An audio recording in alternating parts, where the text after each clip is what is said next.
premières leçons de l'année civile et militaire durant la Première Guerre mondiale. En 1914, chaque pays européen a une bonne raison de vouloir la guerre. La France veut récupérer l'Alsace et la Moselle, l'Allemagne souhaite elle aussi posséder un empire colonial, et l'Angleterre se méfie de la flotte allemande qui pourrait menacer son monopole sur les mers et océans du monde.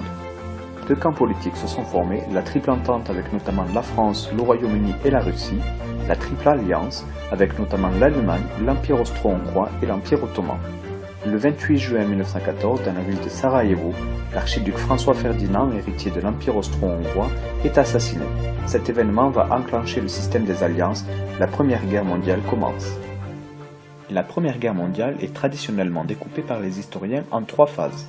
De l'automne à l'hiver 1914, c'est la guerre de mouvement.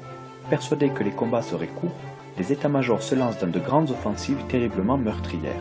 La seule bataille de la Marne, au cours de laquelle les soldats français stoppent l'avancée de l'armée allemande, fait près de 500 000 victimes. Le front se stabilise alors, les armées s'enterrent dans des tranchées, c'est la guerre de position qui dure de 1915 à 1917.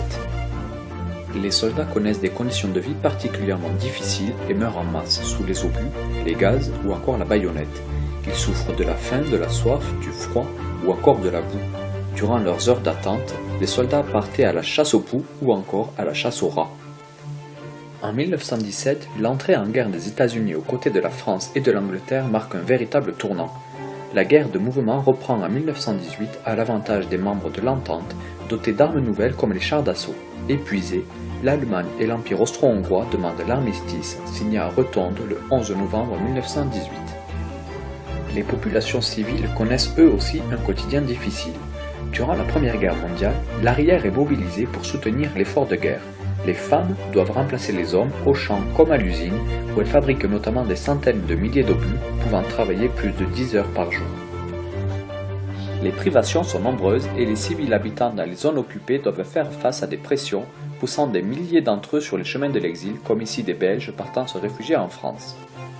La Première Guerre mondiale est donc une guerre de nouveau genre, une guerre que l'on commence à appeler totale, c'est-à-dire qui a mobilisé toutes les ressources des États, humaines, économiques, culturelles et morales, pour remporter la victoire.